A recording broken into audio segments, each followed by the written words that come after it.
അതായത് ഒരു അഭിനേത്രിയാണ്, അതുപോലെ തന്നെ ഒരു അടിപൊളി ഡാൻസറാണ്, ക്ലാസിക്കൽ ഡാൻസറാണ് അല്ലെ. ഒരുപാട് പേര് നിരഞ്ജനയുടെ ഡാൻസിന്റെ ഒരു ഫാൻസ് ഉണ്ട്. അങ്ങനെ ഒരു വൈറൽ ഡാൻസറും കൂടിയാണ്. അപ്പൊ ഈ കുഞ്ഞിലേ മുതൽ അമ്മ ഒരു ഡാൻസറാണ്. അപ്പൊ കുഞ്ഞിലേ മുതൽ ഡാൻസ് ക്ലാസ്സിലൊക്കെ ഇരുന്ന് അങ്ങനെ ഒരു ഇഷ്ടം തോന്നിയതായിരിക്കുമല്ലോ അല്ലെ.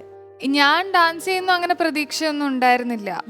എനിക്ക് ഇൻട്രസ്റ്റ് ഉണ്ടെന്ന് പതുക്കെ കണ്ടു തുടങ്ങിയപ്പോഴാണ് ഓക്കെ താല്പര്യം. പക്ഷെ അമ്മ ഒരിക്കലും എന്നെ പഠിപ്പിക്കാൻ ശ്രമിച്ചിട്ടില്ല. കാരണം പഠിപ്പിക്കാൻ ശ്രമിച്ച സമയമൊക്കെ ദുരന്തമായിരുന്നു.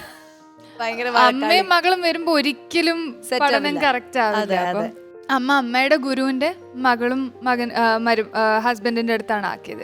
ശ്രീകാന്തും അശ്വതി. ഓക്കെ, അപ്പൊ അവരുടെ അടുത്താണ് ആ ബേസിക് ഭരതനാട്യം അവരുടെ അടുത്താണ് തുടങ്ങിയത്. പിന്നെ കൂച്ചിപ്പുടി ഗീത പത്മകുമാർ, ഗീത ടീച്ചറിന്റെ അടുത്ത്. അതിനുശേഷം ഇപ്പോ ഈ കുച്ചിപ്പുടിയിലെ ഡിപ്ലോമ എടുത്തു അല്ലെ ഈ ഒരു കോവിഡിന്റെ സമയത്ത് ഡിപ്ലോമ ചെയ്തു. അത് ഈ പറഞ്ഞതുപോലെ ആ സമയത്ത് എന്താ നടക്കണെന്ന്. അപ്പം എന്റെ മാസ്റ്റേഴ്സും മാസ് കമ്മ്യൂണിക്കേഷൻ മാസ്റ്റേഴ്സും ഡിപ്ലോമയൊക്കെ എല്ലാം ആ കോവിഡിന്റെ സമയത്ത് വെറുതെ ഇരിക്കേണ്ടി വന്നില്ല. ഫുൾ പഠിത്തമായിരുന്നു, പരീക്ഷയും പഠിത്തവും. നല്ല കാര്യമാണ് അല്ലെ, വെറുതെ ഇരുന്ന് മൂഡ് ഓഫ് ആവണ്ടല്ലോ. ആൻഡ് നിങ്ങളുടെ ഒരു ഡാൻസ് ക്ലാസ് നന്നായിട്ട് പനമ്പള്ളിയിൽ പോകുന്നു അല്ലെ. പുനർജനി അമ്മയുടെ ബേബിയാണ്. അതെ, പുനർജനി എന്ന് പറയുന്നത് അമ്മയുടെ ബേബിയാണ്. അമ്മയാണ് അവിടുത്തെ എല്ലാ കാര്യങ്ങളും. അമ്മയാണ് പഠിപ്പിക്കുന്നത്. എനിക്ക് അങ്ങനെ പഠിപ്പിക്കാൻ അങ്ങനെ വലിയ പേഷ്യൻസ് ഇല്ല. ഞാൻ കൊറിയോഗ്രഫി വർക്കും എനിക്ക് അങ്ങനത്തെ ക്രിയേറ്റീവായിട്ട് ചെയ്യാനുള്ള കാര്യങ്ങൾ. ആ കൊറിയോഗ്രാഫിയുടെ കാര്യം പറഞ്ഞപ്പോഴാണ് നമ്മുടെ ഗോവിന്ദ മാധവം എന്ന് പറയുന്ന ഒരു ഡാൻസ് ഫോം അല്ലെങ്കിൽ ആ ഒരു പെർഫോമൻസ് എനിക്ക് തോന്നുന്നു ഒരുപാട് ആൾക്കാർ അപ്രീഷിയേറ്റ് ചെയ്ത്. നിരഞ്ജനിൽ നിന്ന് 4 വർഷം മുമ്പേ ചെയ്ത ഫസ്റ്റ് ഡാൻസ് പ്രൊഡക്ഷൻ ആയിരുന്നു. എനിക്ക് 18 ആവുന്നതിന്റെ മുമ്പേ അങ്ങനെ ഒരു പ്രൊഡക്ഷൻ ചെയ്യണം എന്ന് ഭയങ്കര ആഗ്രഹം ഉണ്ടായിരുന്നു. 1 വർഷം ലേറ്റ് ആയിപ്പോയി. നിരഞ്ജനയുടേതായിട്ടുള്ള എന്തൊക്കെ റിസർച്ച് ചെയ്തിട്ടുണ്ടാവും ആ ഒരു പ്രൊഡക്ഷന് വേണ്ടി? റിസർച്ച് എന്ന് പറഞ്ഞാൽ നമുക്ക് കേട്ട് പരിചയമുള്ള കണ്ട് പരിചയമുള്ള കാര്യങ്ങൾ തന്നെയായിരുന്നു. കൃഷ്ണനായിരുന്നു, ഗോവിന്ദ മാധവ കൃഷ്ണനാണ്. അപ്പം നമ്മുടെ എല്ലാവരുടെയും ലൈഫിൽ വരുന്ന ഒരാളോ അല്ലെങ്കിൽ മേ ബി ചിലർക്ക് അതൊരു പവർ ആവാം, ചിലർക്ക് ഒരാളായിരിക്കാം. നമ്മൾ ബുദ്ധിമുട്ടിലിരിക്കുമ്പം ഒരു ചേഞ്ച് നമുക്ക് കൊണ്ടുവരും. എനിക്ക് അങ്ങനെ ഒരു പ്രസൻസ് ആയിട്ട് എപ്പോഴും കൃഷ്ണനായിട്ട് ഞാൻ പിക്ചർ ചെയ്തിട്ടുണ്ട്.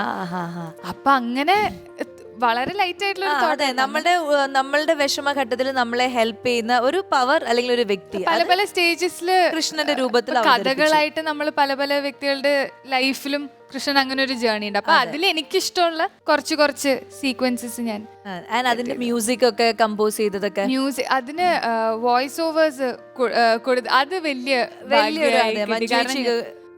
രാധയുടെ വോയിസ് മഞ്ജു വർമ്മയാണ് കൊടുത്തത്. പിന്നെ കൃഷ്ണനായിട്ട് അനൂപ് മേനോൻ, പിന്നെ സൈജു കുറുപ്പ്, സൂത്രധാരൻ എപ്പോഴും ഒരു സൂത്രധാരൻ ക്യാരക്ടർ സൈജു ചേട്ടനാണ് ചെയ്തത്. പിന്നെ രഞ്ജി പണിക്കരാണ് കംസന്റെ ചെയ്തത്. അപ്പൊ എന്തായാലും ഇനി ഭാവിയില് വേഗം തന്നെ അടുത്തൊരു ഡാൻസ് പ്രൊഡക്ഷനുമായിട്ട് നിരഞ്ജനയ്ക്കും ടീമിനും പുതിയ കുറെ കാര്യങ്ങളായിട്ട് വരാൻ സാധിക്കട്ടെ. നമ്മളെല്ലാവരും അതിന് വേണ്ടി 4 വർഷം മുമ്പ് കണ്ട പോലെ അല്ല.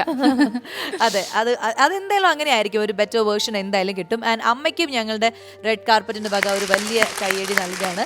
നന്നായിട്ട് ക്രിട്ടിസൈസ് ചെയ്യുന്നതിനും സപ്പോർട്ട് ചെയ്യുന്നതിനും ചീത്ത പറയുന്നതിനും കൂടെ നിൽക്കുന്നതിനും ഒക്കെ എല്ലാം ചേർത്ത് സപ്പോർട്ടീവ് ഡെഫിനറ്റ്ലി. അല്ലെങ്കിൽ ഇതൊന്നും നടക്കില്ല. അച്ഛന് പറഞ്ഞ ഇനിയിപ്പോ അച്ഛന് വിഷമം പറഞ്ഞു. അച്ഛനാണ് എന്റെ full confidence, full proof confidence. ഓ അത് ശരി, അവളെ കൊണ്ട് പറ്റും, അവൾ അടിപൊളിയാണെന്ന് വിശ്വസിക്കുന്ന ഒറ്റ ഒരാള് അച്ഛനാണ്.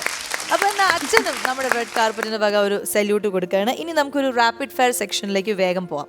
ഒരു കുറച്ച് ചോദ്യങ്ങൾ, അതായത് വലിയ സംഭവമൊന്നുമില്ല, മനസ്സിൽ തോന്നുന്ന കാര്യം അങ്ങ് കണ്ണടച്ച് അവിടെയാണ് കുഴപ്പം. നോക്കാം, ക്വസ്റ്റ്യൻ കേട്ട് നോക്കാം. പറയാം, നിരഞ്ജന നടിയായിരുന്നില്ലെങ്കിൽ എന്താവുമായിരുന്നു? സിമ്പിൾ.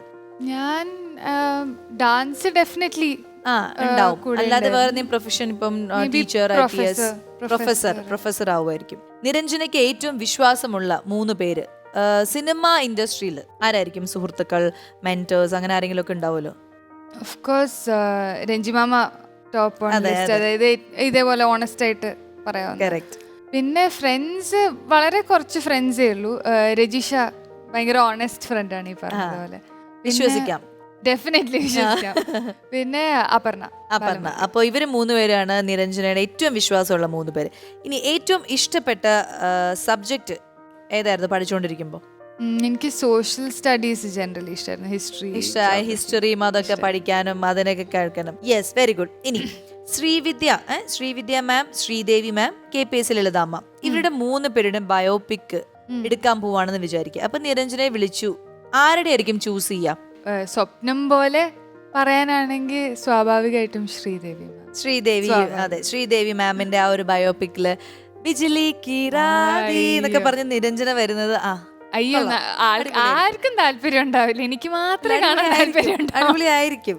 ശരി, ഇനി അസൂയ തോന്നിയ ഒരു നായിക, അതായത് അവരുടെ മോശപ്പെട്ട അസൂയല്ല, നമ്മൾ ചിലത് കാണുമ്പോഴോ എന്ത് രസമായിട്ട് അവള് ചെയ്തിരിക്കുന്നത്, അങ്ങനെ അത് ഈ കാറ്റഗറിയിൽ വരുന്ന എല്ലാവരും അടിപൊളിയാണ്.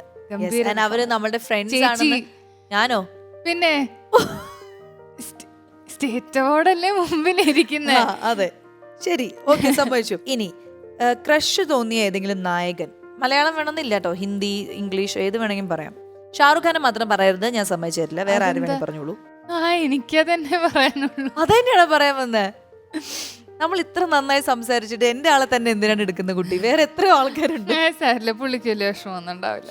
ശരി, അപ്പോൾ ഞങ്ങൾ രണ്ടുപേരും ഒരാളെ തന്നെ സ്വീകരിക്കാൻ തീരുമാനിച്ചു. SRK. യെസ്. റീമേക്ക് ചെയ്യണമെന്ന് ആഗ്രഹം തോന്നിയ സിനിമ, നമ്മുടെ മലയാളത്തിൽ ഏതെങ്കിലും ഒരു സിനിമ അല്ലെങ്കിൽ ഒരു ക്യാരക്ടർ അതൊന്ന് റീമേക്ക് ചെയ്യണം, അല്ലെങ്കിൽ വേറെ ഒരു ലാംഗ്വേജിൽ ഒരു സംഭവം നമുക്ക് മലയാളത്തിൽ കൊണ്ട്, അങ്ങനെ ഏതെങ്കിലും ഇഷ്ടപ്പെട്ട ഒരു സിനിമ ഉണ്ടോ? എനിക്കൊന്ന് തൊണ്ടി മുതലും ദൃക്സാക്ഷിയും വേറെ ഏതെങ്കിലും തമിഴിലേക്കോ അങ്ങനെ എന്തെങ്കിലുമൊക്കെ ചെയ്താൽ ആരെങ്ങനെ ചെയ്യും? കാരണം ഏറ്റവും പീക്കിലുള്ള പെർഫോമൻസസ് ഉള്ളൊരു ഗംഭീര സിനിമയാണ്. പക്ഷെ എന്നാലും ചിലപ്പോ അത് അവിടേക്ക് കൊണ്ടുവന്നു കഴിഞ്ഞാൽ വേറെ എങ്ങനെയായിരിക്കും വരിക അറിയാൻ ഒരു ക്യൂരിയോസിറ്റി ഉണ്ട്. അപ്പോൾ തൊണ്ടി മുതലും ദൃക്സാക്ഷിയും എന്നുള്ള സിനിമയാണ്. ഇനി നിരഞ്ജന ഞെട്ടിപ്പോയ നിരഞ്ജനെ പറ്റിയുള്ള ഓൺലൈൻ ന്യൂസ്, അതായത് ചിലപ്പോ ഉണ്ട് നിങ്ങൾ ഇത് കേട്ടാൽ ഞെട്ടും, ഭാഗ്യം കൊണ്ട് ഇതുവരെ അങ്ങനെ ഉണ്ടായിട്ടില്ല. യെസ്, അപ്പൊ അത് നല്ലൊരു കാര്യമാണ്.